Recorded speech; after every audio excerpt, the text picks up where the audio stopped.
بالله من الشيطان الرجيم بسم الله الرحمن الرحيم الذين ينفقون أموالهم بالليل والنهار سرا وعلانية فلهم أجرهم عند ربهم ولا خوف عليهم ولا هم يحزنون. جو لوگ اپنا مال خرچ کرتے ہیں دن رات چھپے طور پر ظاہری طور پر، ان کے لیے ان کے رب کے پاس اجر ہے. دیکھو،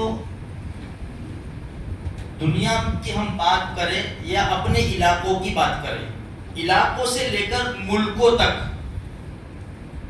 مالدار غریب طبقہ درمیانی طبقہ موجود ہوتا ہے. ایک ایک محلہ اٹھاوے ہم، اس میں مالدار بھی ہوتے ہیں، درمیانی طبقہ بھی ہوتا ہے، غریب طبقہ بھی ہوتا ہے.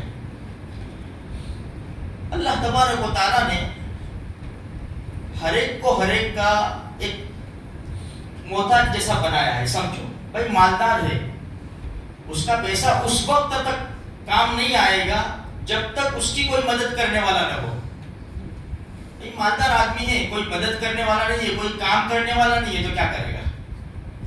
غریب ہے، مالدار کام پہ رکھنے کے لیے تیار نہیں ہے. آج بہت بڑی تعداد میں لوگ ہمارے ملک کے اندر دوسرے ملکوں کی بڑی خبریں آ رہی ہے کہ لوگوں کی جاب چھوٹ رہی ہے اور لوگ جا رہے ہیں.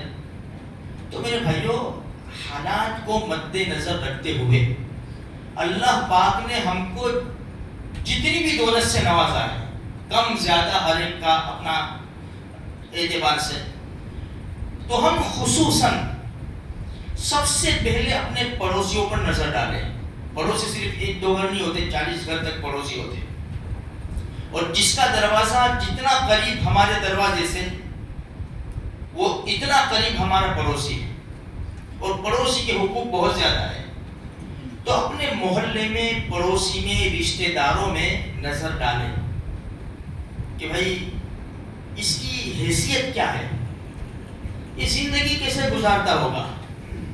یہ رکشہ چلاتا ہے، گاڑی چلاتا ہے، یا کسی کے کام کرتا ہے، روز کے 200-300 روپے لاتا ہوگا. اس کے 2-3 بچے ہیں، 2 بچے اسکول میں جاتے ہیں، مدرسے میں جاتے ہیں. یہ اس وقت ہوگا جب فکر آئے گی ہمارے دلوں کے اندر. اور دیکھو، ویسے بھی ہم جس کے پاس، جس کو اللہ نے مال دیا ہے نا، ہمارا خرچ آپ اٹھا کر دیکھو، ہم ہفتے میں نہیں 15 دن میں ریسٹورنٹ میں جاتے ہیں. 1500-2000 کم سے کم ہمارا بل ہوتا ہے. ہم ایک چکر فیملی کو لے کر نکلتے ہیں نا 2-3 دن کے لیے، ہمارے کم سے کم 10-15 ہزار چلے جاتے ہیں. اب خرچے ہمارے دیکھتے چلے جاؤ میرے بھائیوں. تو اب ہمیں کرنا کیا ہے؟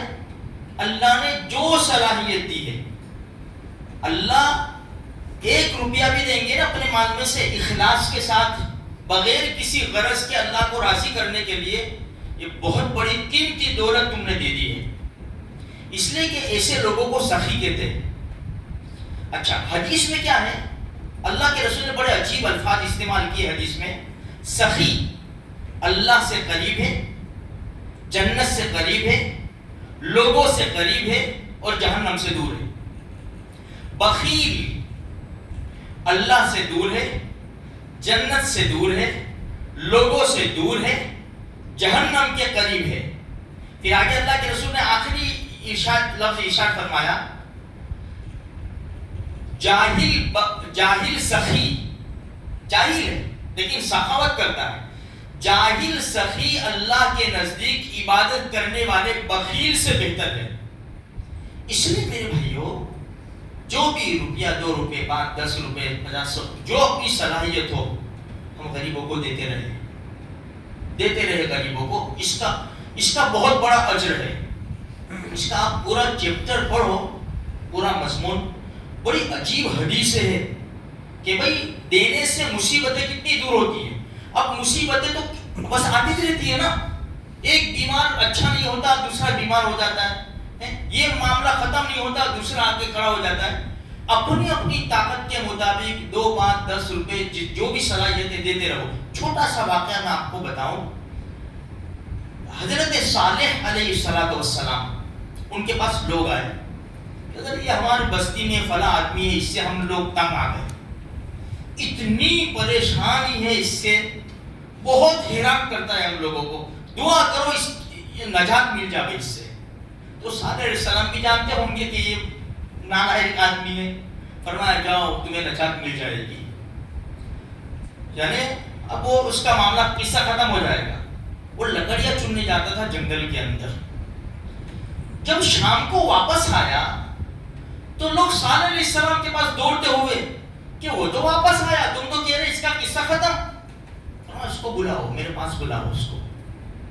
جب صالح علیہ السلام نے بلایا تو کہا کہ تو سچ بتا تو نے کون سا نیک کام کیا. کہا کہ کام تو میں نے سب ایسے ہی ہے, ایک نیک کام ایسا کیا کہ 2 روٹی لے کر چلا تھا میں جنگل کے اندر لکڑیاں چننے.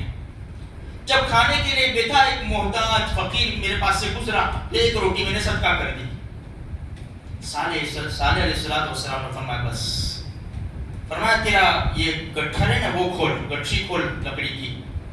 جب لکڑی کا گٹھر کھولا اس نے تو ایک لکڑی کے اوپر سانپ اپنے دانت دبا کر بیٹھا ہوا تھا. لوگوں سے کہا دیکھو یہ اس کا کام تمام کرنے آیا تھا لیکن اس نے صدقہ کیا. اللہ تبارک و تعالیٰ نے وہ صدقے کی برکت سے اس کی جان بچا دی. اس لیے میرے بھائیوں اپنی اپنی طاقت اور استعداد کے مطابق دیتے رہو. اب دینے میں بھی تھوڑا سا محتاج کو دیکھو.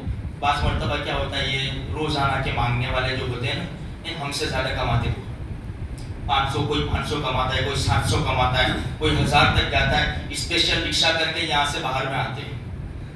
سمجھے؟ تو خیر کہنے کا مقصد یہ ان کا بزنس ہے, ان کو نہیں. ہمارے وہاں محتاج ہے, ہمارے وہاں غریب ہے.